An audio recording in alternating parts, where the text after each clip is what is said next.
Hello everyone. आज हम बात करेंगे दीवानगी के एपिसोड 22 और मे बी लास्ट एपिसोड 22 के बारे में।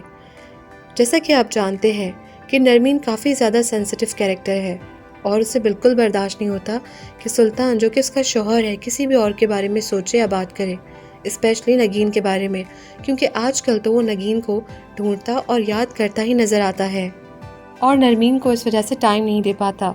ये बात बर्दाश्त ना करते हुए नरमीन अगले एपिसोड में सुल्तान से बहुत बदतमीज़ी करेगी और मुजद्दिद दुरानी को फ़ोन करके भी शिकायत करेगी सुल्तान की।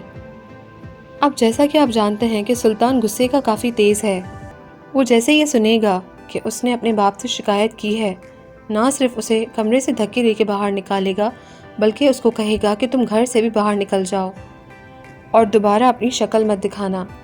ये बात सुनकर बी जान भी आ जाती हैं काफ़ी परेशान होकर और सुल्तान से कहती हैं कि अगर तुमने नरमीन को कुछ भी किया तो मेरा मरा हुआ मुंह देखोगे, जिसका यही मतलब है कि बी जान नरमीन को घर से नहीं जाने देना चाहती, क्योंकि वो नहीं चाहती कि सुल्तान की फैमिली फिर से टूट जाए, क्योंकि नरमीन काफ़ी ज़्यादा डिप्रेशन में होती है और चिड़चिड़ी होती है क्योंकि वो प्रेग्नेंट भी है। इसी वजह से ऐसा हो सकता है कि या तो नरमीन टेंशन की वजह से कहीं स्लिप होकर गिर जाए या फिर वो खुद ही खुदकुशी कर ले, क्योंकि सुल्तान उसको एक्सेप्ट ही नहीं करता किसी भी सूरत और वो सिर्फ नगीन के बारे में सोचता रहता है, जो कि नरमीन से हरगिज़ बर्दाश्त नहीं होता, क्योंकि वो सुल्तान से बेहद मोहब्बत करती है और ज़िद से ही सुल्तान से शादी करती है। और इसी तरह में भी आप देखें कि वही नरमीन है जिसकी डेथ हुई है, क्योंकि नरमीन और सुल्तान के बच्चे की डेथ हुई है और सुल्तान जो पहले से ही डिप्रेशन में है मज़ीद डिप्रेशन में आ जाता है, क्योंकि वो कभी भी नहीं चाहता था कि नरमीन की डेथ हो और वो काफ़ी एपिसोड्स में अब आपको बहुत उदास और डिप्रेशन में ही नज़र आएगा।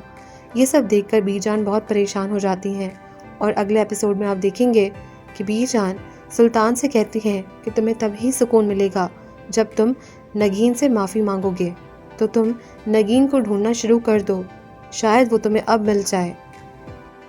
अब इस बात के बाद सुल्तान नगीन की तलाश जारी कर देता है। दूसरी तरफ अगर हम बात करें नगीन की, तो नगीन काफ़ी खुश है हारून के साथ। सिर्फ एक ही प्रॉब्लम है उसकी सास की, जो कि उनको एक्सेप्ट नहीं कर रही, लेकिन कुछ कोशिशों के बाद नगीन अपनी सास को मनवा ही लेंगी।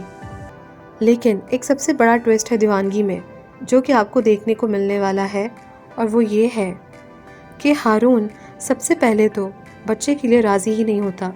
जब नगीन उसे कहती है कि अगर हमारे पास बेबी होगा तो आपकी अम्मी भी मान जाएंगी और उनका दिल मेरी तरफ से बिल्कुल ठीक हो जाएगा, लेकिन हारून कहता है कि वो अमीर बनना चाहता है, उसका ख्वाब है कि वो अमीर बने।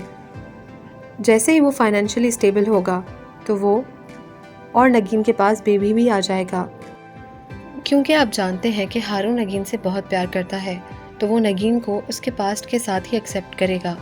और ये सब देखकर नगीन की सास आखिरकार मान ही जाएंगी और नगीन से राज़ी हो जाएंगी और सब कुछ सेटल हो जाएगा। बात यहाँ पे करते हैं सुल्तान की अभी के लिए। सुल्तान जो कि नगीन से माफ़ी मांगने गया था, उसको माफ़ी नहीं मिलती क्योंकि नगीन उससे अब नफ़रत करती है। सुल्तान इसी तरह कुछ एपिसोड में आपको बेचैन नज़र आएगा, क्योंकि उसको कुछ नहीं पता चलता कि अब उसको क्या करना चाहिए। और जैसे ही उस पर यह राज भी आश्कार होता है कि नगीन अब शादीशुदा है, तो उसका दिल बिल्कुल टूट जाता है, क्योंकि शायद वो उम्मीद लेकर जाता है कि अब नगीन मेरी हो जाए। मज़ीद डिटेल्स जानने के लिए हमारे चैनल को सब्सक्राइब करें और कमेंट में ज़रूर बताएं कि दीवानगी का आपको एपिसोड 22 कैसा लगा। Thanks for watching.